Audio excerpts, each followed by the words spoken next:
Roger, for this really nice introduction, and I'm also really looking forward to hold my presentation here and discuss with you on the new normal and on the mass adoption of e-mobility.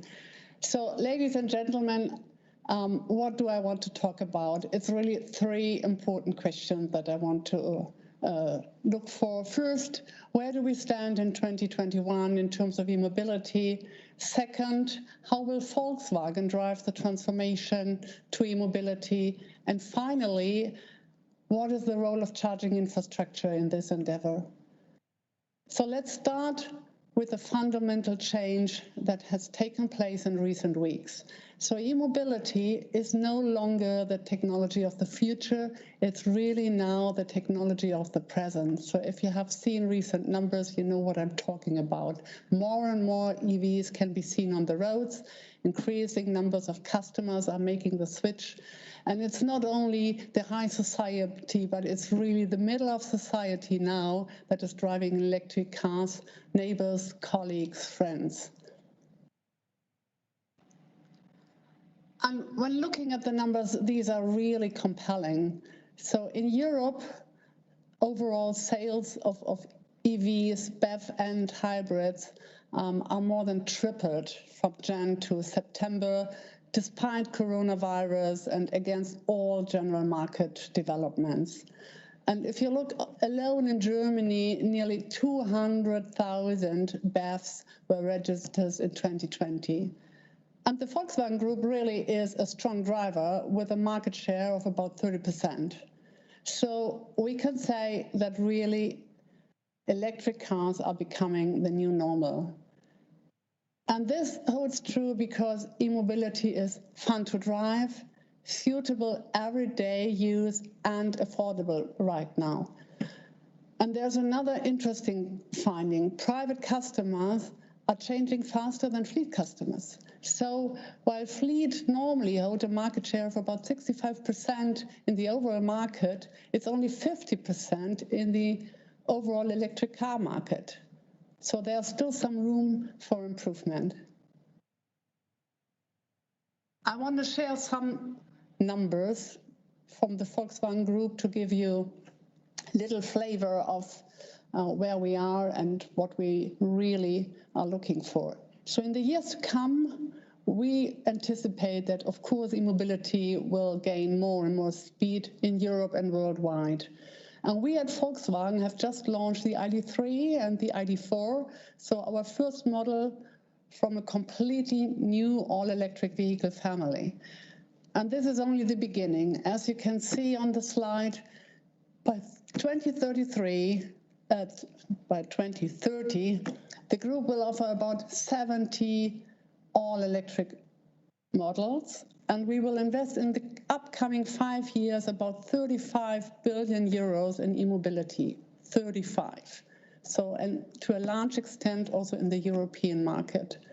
And we will bring all our models to Europe, China, and the US. We have just launched the ID.4 in China, and we are really delighted by the numbers we see.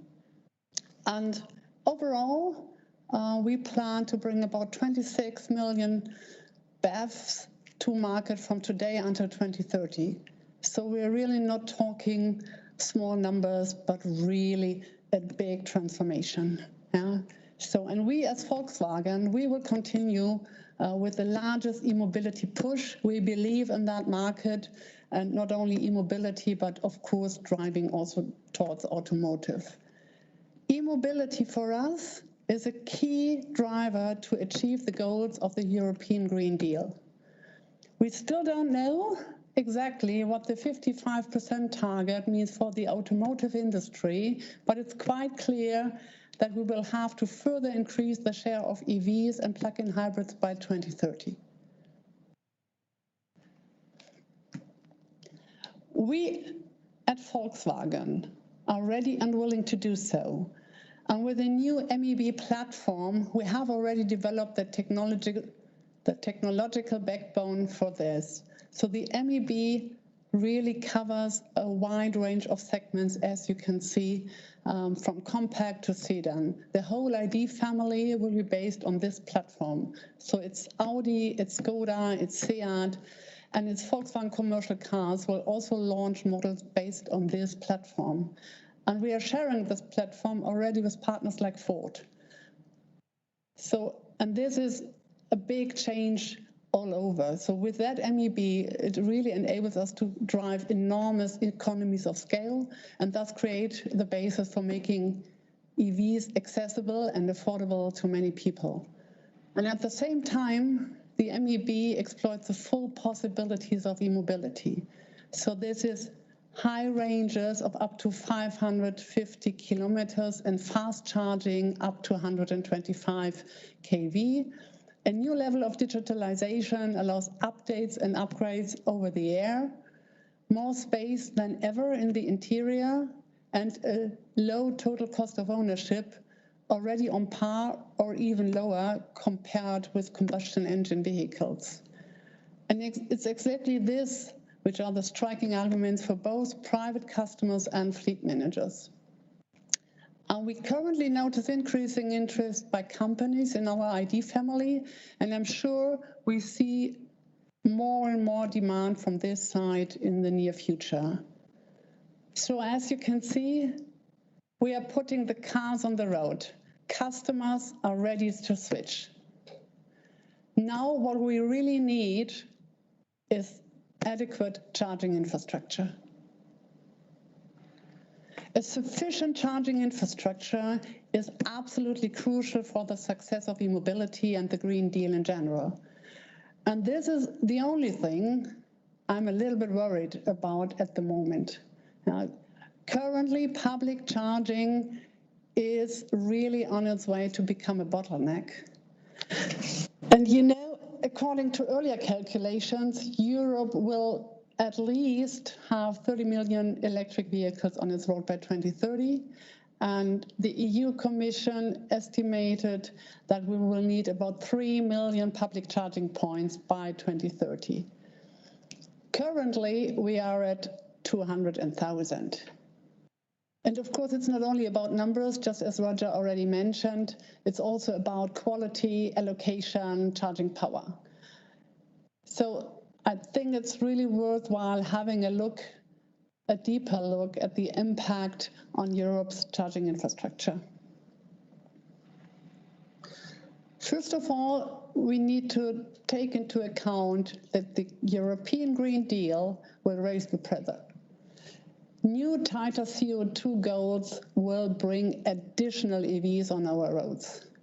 And of course, additional EVs will require additional charging points. And these cars are not yet included in any scenario.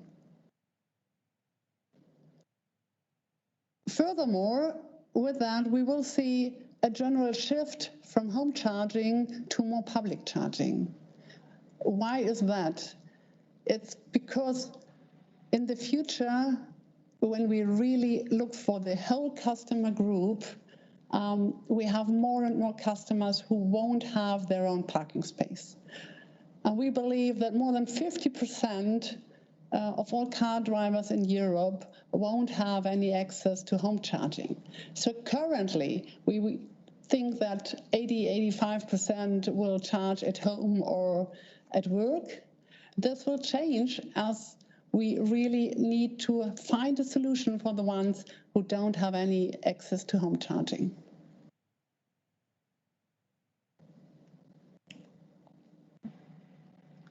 So this means that we believe that high power charging will become a great change to improve charging infrastructure in a short period of time, and its importance will even rise. Fast chargers with more than 100 kilowatt hours are able to charge 10 times as many EV cars as standard AC chargers. And vehicle technology is already developing to higher charging power. So this will be something we really need to think about: how much high power charging do we need and how much AC charging. So it's highly reasonable to shift the focus to fast charging and expand the HPC network to urban areas. The more, the better.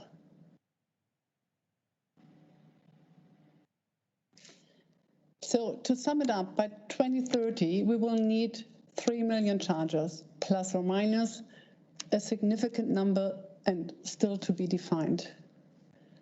We therefore have to dramatically accelerate the expansion of public charging infrastructure throughout Europe. Even the HPC scenario will pose a major challenge. And in the non-HPC scenario, we will have to install up to 1,000 new charging points per day starting from now. Let me just repeat, 1,000 charging points every single day up to 2030. So it's really time to think about a comprehensive and powerful action plan for charging infrastructure throughout Europe. And here's my proposal. First of all, both the EU and its member state should set up a master plan for all use cases of charging. In other words, official documents stating precisely what needs to be done. That includes clear measurable goals, attractive financial incentives, and a focus on fast charging. Second, the EU Recovery Fund offers a unique window of opportunity to invest heavily into charging infrastructure. So the EU will soon provide billions of euros and should make sure that a fair share will be channeled to charging infrastructure. And finally, I'm a strong supporter of binding scale-up rates for the member states. We will need the full commitment of all countries and more certainty with regard to 2030. I'm convinced with the right political framework, there's a good chance to build up a sufficient charging infrastructure.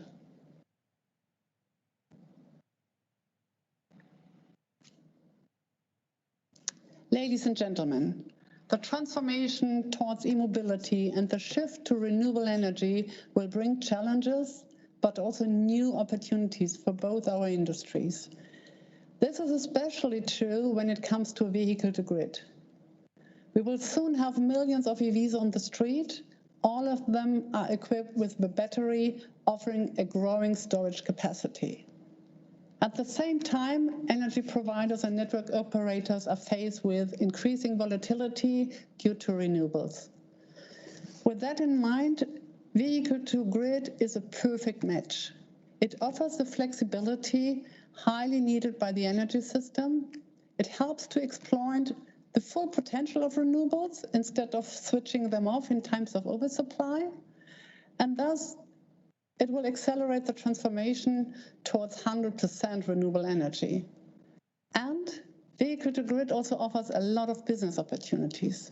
For example, according to a recent study, fleet managers could generate up to 1,400 euros per vehicle by using vehicle-to-grid. So if we manage to join together transport and energy, everyone will benefit: companies, customers, and the climate. In other words, renewable energy and e-mobility are two sides of the same medal. And of course, there's still a long way ahead to turn vehicle-to-grid into reality, but it's possible. Our cars will very soon be technically ready for this. Smart grids are already explored by many network operators. And what we need is a legal framework across Europe that supports the introduction of vehicle-to-grid. The Netherlands are a great example of how to promote this future technology. They already act future-oriented, consistent, and effective. And more countries should follow this example. In Germany, for example, we are currently discussing about paragraph 14a, a small but important step towards vehicle-to-grid. This, if it is done right, can serve as an accelerator, but also as a major setback in the modernization of the networks. So it's quite important to act thoroughly and well considered. And in the long run, we will need an EU legislation on vehicle-to-grid to foster these technologies all over Europe and in a proper manner. Otherwise, we will end up with a Europe-wide patchwork and a wasted opportunity. I would therefore like to finish with a positive vision. Let's build an intelligent and pioneering system for mobility and energy that is really based entirely on renewables. It would be a global showpiece for Europe as a center of industry and a long-term profit pool for our continent. We have to take what it takes. I'm really looking forward to the debate. Thank you.